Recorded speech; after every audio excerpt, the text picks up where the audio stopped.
Hello friends, welcome to our new video.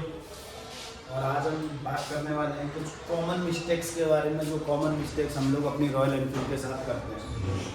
तो यहाँ पर मैं कुछ कॉमन मिस्टेक्स नोट डाउन करके लाया हूँ, जो कि हम अपनी रॉयल एनफील्ड के साथ बेसिकली करते हैं, जो हमें नहीं करनी चाहिए।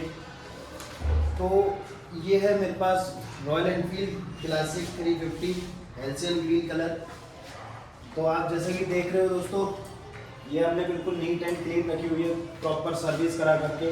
तो आज हम डिस्कस करेंगे कि कुछ कॉमन मिस्टेक्स इनके बारे में, कि जो हमारी बाइक की हेल्थ और परफॉर्मेंस के लिए बहुत ज़्यादा इम्पोर्टेंट है। तो आप देख सकते हैं मेरे हाथ में पेज, और उसमें मैंने कुछ कॉमन मिस्टेक लिखी हुई हैं। 25 से 30 कॉमन मिस्टेक्स के बारे में हम बात करेंगे।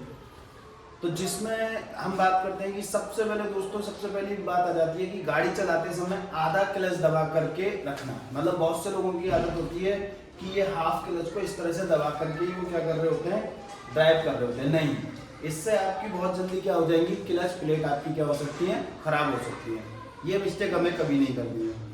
दूसरी बात है दोस्तों, बहुत से लोगों की आदत होती है कि बार बार एक्सीलेटर को देख करके रेस को इस तरह से रेस कम ज़्यादा, कभी हाई कर देंगे कभी लो कर देंगे।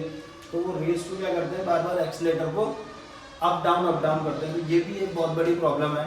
इससे आपका क्या होगा कि साफ्ट और आपके जो रिंग पिस्टन्स हैं वो क्या हो जाएंगे, बहुत जल्दी आपके खराब हो जाएंगे।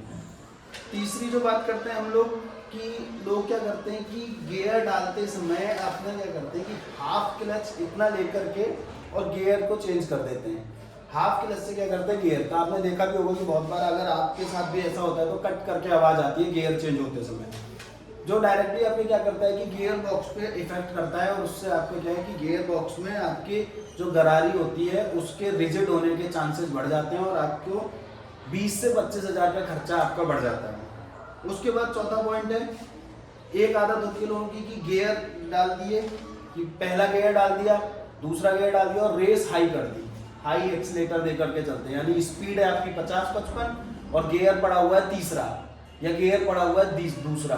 या बहुत से लोगों की आदत होती है क्या, किस चीज़ की, कि वो क्या करते हैं कि गियर 5वां डाल दिया और रेस उन्होंने 30-35 पे अपना चल रहे हैं। तो ये भी क्या है, आपकी परफॉर्मेंस पे इम्पैक्ट करती है। तो इस चीज़ का भी हमेशा ध्यान दें कि आरपीएम और आपके गियर चेंजिंग दोनों मैच करने चाहिए।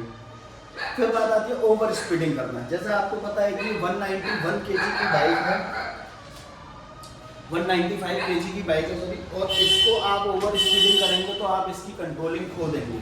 क्योंकि रॉयल एनफील्ड क्लासिक हो या बुलेट हो, कोई भी तरीके की सेगमेंट या हंटर को छोड़ करके कोई भी बाइक स्पोर्ट पर्पज से नहीं है। नेक्स्ट जो है वो क्या है दोस्तों, उधर आप देखेंगे ये बेंड पाइप लगा हुआ है। बहुत से लोग क्या करते हैं, बेंड पाइप को चेंज करा लेते हैं। बेंड पाइप चेंज कराने से आपके इंजन की परफॉर्मेंस पे इफेक्ट पड़ता है, ये बात हकीकत है। आप एक बार वो साइलेंसर चेंज करा सकते हैं, लेकिन बेंड पाइप कभी भी चेंज ना कराएं। और मोस्टली मेरा सजेशन है आप सी बेंड पाइप कभी भी यूज ना करें।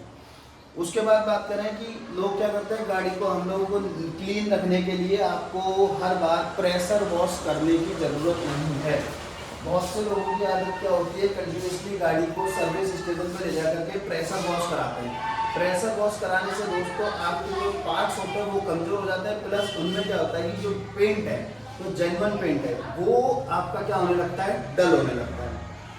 बहुत से लोगों की आदत होती है कि गाड़ी पे हर बार क्लीन करके उसको पॉलिश करके रखते हैं। नहीं, आप मंथ में 2 मंथ में एक बार पॉलिश करें। जैसे कि आप देख रहे हैं कि जब सर्विस होती है इसकी 1 मंथ बिफोर, तो तब से अभी तक ये क्या है, उसी पॉलिश पर चल रही है कंटिन्यूसली। आप साफ सा कपड़ा लेकर के इसे क्लीन करते रहें, आपको डेली वॉश की जरूरत नहीं है। उसके बाद लोग क्या करते हैं, अनइवन सर्विस। एक सबसे बड़ा पॉइंट है रॉयल एनफील्ड के खराब होने का, या उसमें आपका पैसा लगने का, परफॉर्मेंस डाउन होने का, कि लोग क्या करते हैं, अनइवन सर्विस कराते हैं। उन्हें लगता है कि किलोमीटर्स के अकॉर्डिंग करानी चाहिए सर्विस। नहीं, मेरा आपको सजेशन है कि टाइम पीरियड और किलोमीटर्स दोनों के साथ साथ, अगर आपको फील हो रहा है कि आपकी बाइक क्या है, प्रॉपर सर्विस मांग रही है, या आपकी बाइक प्रॉपर आपको परफॉर्मेंस नहीं दे पा रही है, आपको लग रहा है, तो आप तब भी क्या कर सकते हैं, सर्विस करा लेनी चाहिए आपको। आप किलोमीटर और दिन के हिसाब से नहीं, बाइक की परफॉर्मेंस के हिसाब से भी आपको सर्विस करा लेनी चाहिए। उसके बाद क्या है कि सबसे बड़ा लोगों में एक चीज का और है कि ये जो चेन का लुब्रिकेशन है, चेन लुब्रिकेशन लोग प्रॉपर नहीं कराते। इससे क्या होता है, आपका चेन का सॉकेट खराब हो जाता है, आपकी चेन घिस जाती है, जिसकी वजह से आपका क्या है 4 से 5 हज़ार रुपए का नॉर्मली खर्चा क्या है आपका बढ़ जाता है। आप प्रॉपर वे में लुब्रिकेशन करें, एक्स्ट्रा लुब्रिकेशन भी ना करें। कि बहुत से लोगों की आदत होती है कि लिया और कंटिन्यूसली करते रहे, उससे क्या हो जाता है उनका कि चेन में एक्सेस अमाउंट ऑफ जब लुब्रिकेशन हो जाएगा तो उससे क्या है कि धूल मिट्टी बहुत जल्दी चिपकेगी, और जब आपके वो धूल मिट्टी जल्दी चिपकेगी तो वो क्या करेगी, रगड़ बनाएगी, रिजिड करेगी। रिजिड करने से आपके चेन के जो होल है वो खुल जाएंगे, तो आपके चेन उतरने का खतरा भी बढ़ जाएगा। मान लीजिए आप ओवर स्पीडिंग कर रहे हो और आपकी चेन क्या हुई, उतर गई, तो आपकी गाड़ी बैलेंसिंग नहीं होगी और कुछ ना कुछ एक्सीडेंटल कॉज क्रिएट करेगी। उसके बाद बहुत से लोगों की आदत है कि तेल खत्म हो जाता है, तेल खत्म होने के बाद फिर भी वो देखते हैं कि यार 15-20 किलोमीटर चल जाएगी, यानी रिजर्व में आने के बाद भी अपनी गाड़ी को क्या करना, कंटिन्यूसली ड्राइव करना। ये सबसे बड़ा ड्रॉबैक है। ये 13 लीटर का टैंक दिया गया है जिसमें 10 लीटर तेल आता है। भाई साहब आप इसको हमेशा फुल कराएं।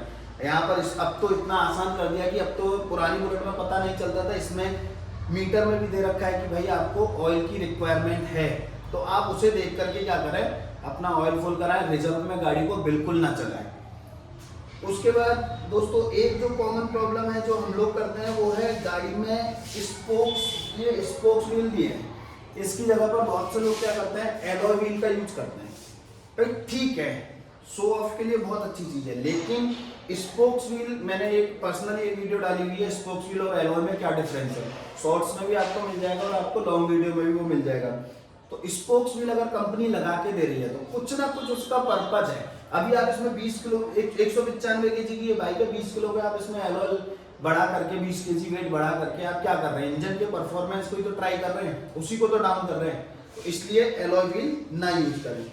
फिर बात आती है कि बहुत से लोग क्या करते हैं कि इसकी क्लीनिंग पे ध्यान नहीं देते, कैसा भी साफ सा कपड़ा उन्हें दिखा, कॉटन का कुछ भी हो, उसी से अपनी गाड़ी को क्या करने लगते हैं, पोंछने लगते हैं। नहीं, आपको पता है कि धूल के कण होते हैं वो बड़े हार्ड होते हैं, जब आप अपनी गाड़ी पे मारते हैं तो आपकी गाड़ी पे जब आप कपड़ा मारते हैं तो वो उसके साथ रगड़ मारते हैं। इसीलिए हमेशा क्या गया है कि फाइबर क्लॉथ का यूज करना चाहिए अपनी गाड़ी को साफ करने के लिए।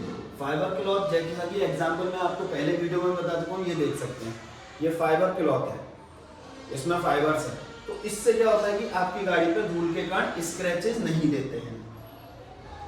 उसके बाद बात हो जाती है, बहुत से लोग पीपीएफ कराते हैं अपनी गाड़ी को, मैंने भी करा रखा है, ये टैंक पे कराया है कि अपनी गाड़ी को स्क्रैचेस से बचाने के लिए पीपीएफ कराते हैं। लेकिन उसमें गलती क्या करते हैं लोग कि कुछ पैसों के चक्कर में लोकल पीपीएफ करा लेते हैं, जिससे आपकी गाड़ी का में जब आप दोबारा कराने जाएंगे एक तो वो चलती नहीं है, और हर तीसरे महीने जब आप पीपीएफ कराएंगे तो आपकी गाड़ी का पेंट भी छूटेगा, एज वेल एज आपका क्या है कि जो उसका कलर है वो डल हो जाएगा।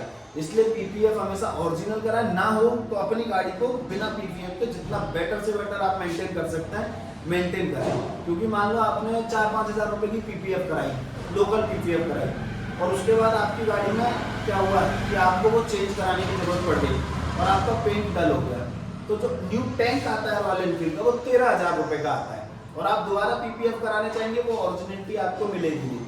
तो इससे अच्छा आप ना ही कराएं, क्योंकि अगर आप 1-1.5-2 साल में अगर टैंक बदल देंगे तो वो ज्यादा बेनिफिशियल रहेगा 2 बार पीपीएफ कराने के। उसके बाद दोस्तों एक सबसे कॉमन है कि बहुत से लोग क्या करते हैं कि बिना कोल्ड स्टार्ट करे, जैसे ये 6 घंटे से खड़ी है तो बिना कोल्ड स्टार्ट करे गाड़ी को लेकर के चल देते हैं कि आजकल तो EFI सिस्टम है तो फ्यूल तो सब जगह पहुंच जाता है तो चलते हैं। नहीं भाई, ये गलतफहमी है। 350 सीसी का इंजन है, 15 से 30 सेकंड के बीच का कोल्ड स्टार्ट इसको रिक्वायर्ड है। आप किसी भी जनरल मोटर बाइक सर्विस वाले से भी पूछेंगे या एजेंसी में जाके पूछेंगे, कोल्ड स्टार्ट की रिक्वायरमेंट है। भाई जितना बड़ा शरीर उतना टाइम लेता है वो आपका क्या करने में, एक्टिव होने में। तो ये बात दिमाग से निकाल दो, ये इसमें EFI सिस्टम है, इलेक्ट्रॉनिक फ्यूल इंजेक्टर है, तो इसमें आपको क्या है रिक्वायरमेंट नहीं होगी। ये बिल्कुल गलतफहमी है लोगों की, तो आप इसको कोल्ड स्टार्ट करो। उसके बाद क्या करते हैं कि बहुत से लोगों की आदत क्या है कि कोल्ड स्टार्ट तो कर रहे हैं, 90% ऑफ लोग कोल्ड स्टार्ट कर रहे हैं रॉयल एनफील्ड में, लेकिन उनकी आदत है कि वो ये वाला साइड स्टैंड लगा करके कोल्ड स्टार्ट करते हैं। नहीं, कोल्ड स्टार्ट हमेशा मेन स्टैंड में लगा करके करें, जिससे कि फ्यूल प्रॉपरली आपके सारे पार्ट्स में पहुंच जाए। जब आप साइड स्टैंड में लगाते हैं तो गाड़ी आपकी एक तरफ झुकी हुई होती है, जब गाड़ी एक तरफ झुकी हुई होती है तो उस समय आपका फ्यूल का जो प्रेशर है या जो फ्यूल है वो एक तरफ को होता है, जो कि इजीली आपका क्या नहीं हो पाता, फ्लो नहीं कर पाता पूरी गाड़ी में, जिससे आपके इंजन में जो मूविंग पार्ट्स हैं वो रिगेट करते हैं, जैसे शाफ्ट है, रोटर है वो आपके रिगेट करते हैं, उससे आपकी इंजन की जो हेल्थ है उस पर इफेक्ट पड़ता है। उसके बाद बहुत सारे लोग क्या करते हैं, हाई रेसिंग करके टायर और इंजन और ब्रेक्स को नुकसान बताते हैं। मतलब कि क्या कर रहे हैं कि नॉर्मल चल रहे हैं, नॉर्मल इस ब्रेक मार करके भी गाड़ी क्या हो सकती है, रुक सकती है, लेकिन नहीं, उनको क्या है कि एकदम ब्रेक मारना है, प्रेशर ब्रेक्स मार करके वो क्या करते हैं, गाड़ी को रोकते हैं। तो उसमें क्या होता है कि गाड़ी आपकी एक पॉइंट से दूसरे पॉइंट रुकने में जो टाइम लेना चाहिए, मूव करना चाहिए, वो मूव ना होकर के स्टेबल होकर के घिसता है, जिससे आपका टायर घिसेगा, नंबर 1। दूसरा आपका ब्रेक शू घिसेंगे, आपके ब्रेक शू घिसेंगे। तीसरा आपके इंजन पे लोड पड़ता है कि आपने एकदम से स्टॉप करा तो इंजन पे लोड पड़ेगा, जिससे आपका इंजन, टायर और ब्रेक तीनों पे इम्पैक्ट हुआ है। इसमें लॉस किसका हुआ, आपका खुद का अपना। उसके बाद दोस्तों बात कर लेते हैं कि बहुत सारे लोग क्या करते हैं कि इंजन ऑयल चेंज कराते समय ध्यान नहीं देते हैं, किसी भी ब्रांड का इंजन ऑयल डलवा लेते हैं। नहीं, आपको मैंने पिछली वीडियो में भी बताया है, 3 से 4 ब्रांड मैंने आपको बताया, मोटोल का, सेल का और आपको रॉयल एनफील्ड का जेन्युइन, ये मैंने आपको, और पावर, ये 4 मैंने आपको ऑलरेडी दिए हुए हैं कि आप इनका ही इंजन ऑयल डलाएं। और आप जो भी इंजन ऑयल डला रहे हैं, गर्मियों में आप 20W50 डलवाना चाहिए आपको, और विंटर के टाइम में 15W50 आपको अपना इंजन ऑयल यूज करना चाहिए रॉयल एनफील्ड का। आप रॉयल एनफील्ड के सर्विस सेंटर पे जाएंगे तो वहां आपको 15W50 ही मिलेगा, genuine royal Enfield genuine engine oil के नाम से जो आपको मिल जाएगा। उसके बाद बहुत सारे लोग क्या करते हैं, ये जो हैंडल बार दिया गया है रॉयल एनफील्ड में, इस हैंडल बार को चेंज कर देते हैं। इसको अपने कंफर्ट के लिए लोग क्या करते हैं, चेंज करते हैं, जो कि बिल्कुल गलत है, क्योंकि ये पूरी डिजाइन इंजीनियरिंग के अकॉर्डिंग इसमें दिया गया है। हर एंगल को, हर ड्राफ्ट को, हर डिग्री को सोच करके ये हैंडल बार इसमें दिया जाता है, जिससे आदमी का कंपोजर, पोस्चर और उसका कंफर्ट सबका ध्यान रखा जाता है। उसके बाद बहुत सारे लोग क्या करते हैं, यहाँ पर मैंने भी वही गलती की हुई है कि यहाँ इंजन गार्ड नहीं लगाया हुआ है सबका। इंजन गार्ड मैं भी यूज नहीं करता हूँ, जिससे आप देख सकते हैं कि इसमें मिट्टी चिपक जाती है और जो आपको बार बार क्लीन करनी पड़ती है। तो इंजन गार्ड का यूज, इंजन सेफ गार्ड का यूज आप जरूर करें। 500-600 रुपए का लोकल और 1100-1200 रुपए का ओरिजिनल वो आपको मार्केट में मिल जाता है, जो आपकी बाइक के इंजन को धूल, मिट्टी और कीचड़ से बचाता है। तो मैं भी उसको लगवाऊंगा और आप भी उसका यूज करें।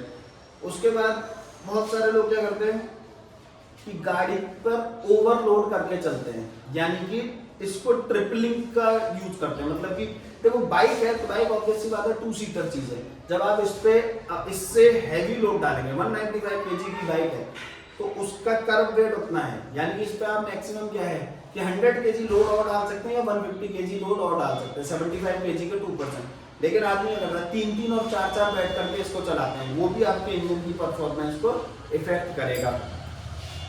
उसके बाद जो मिस्टेक कॉमन है हमारे यहाँ, 99% लोगों को ये जो आपके मिरर्स होते हैं ये पसंद नहीं होते, मुझे भी पसंद नहीं है। तो हम लोग क्या करते हैं, इस मिरर को निकाल करके गाड़ी चलाते हैं। बहुत से लोग बिना नंबर प्लेट के गाड़ी चलाते हैं, उसके लिए भी वो भी गलत है। आपको आरटीओ और इसके चक्कर लगाने पड़ सकते हैं, यानी कि जुडिशरी के खिलाफ हम वो चीज कर रहे हैं। एक सबसे छोटी प्रॉब्लम होती है कि बहुत सारे लोग क्या करते हैं, अपनी गाड़ी से प्यार तो बहुत करते हैं लेकिन वो किसी को भी दे देते हैं, कोई भी मालिक। नहीं भाई, अगर आप जेन्युइन में रॉयल एनफील्ड लवर हो तो आप अपनी रॉयल एनफील्ड किसी को ना दें। इवन अगर आप हैं तो आप अपने भाई को और अपने फादर के अलावा किसी को ना दें, मेरा जेन्युइन मानना है। आपको किसी को ज़्यादा इमरजेंसी है तो आप साथ चला करके भले ही चले जाए, लेकिन किसी को अपनी बाइक ना दें। ये है क्यों? क्योंकि आप अपनी बाइक को जानते हैं कि आप किस तरह से चला रहे हैं, आपकी बाइक की कंडीशन क्या है। सामने वाला हमेशा क्या करेगा, उसे अपनी बाइक के अकॉर्डिंग चलाएगा और आपको पता भी नहीं है कि उसने उससे पहले वो बाइक चलाई है या नहीं चलाई है, उसके एक्सपीरियंस के बारे में आप नहीं जानते हो। तो इसलिए अपनी बाइक किसी को न दें। हॉर्न चेंज ना कराएं, क्योंकि रॉयल एनफील्ड का जेन्युइन जो हॉर्न है वो बिल्कुल सही दिया गया है, as it is high sound में है। आप कोई भी प्रेशर हॉर्न इसमें ना लगाएं।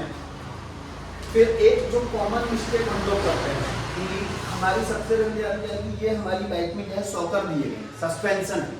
हम लोग सबसे बड़ी मिस्टेक ये करते हैं कि कई बार हमें छोटे ब्रेकर दिखते हैं तो हम अगर 5th गियर में हमारी गाड़ी 70 पे तो हम उस पर नॉर्मली रन करा देते हैं, जो कि बिल्कुल गलत है।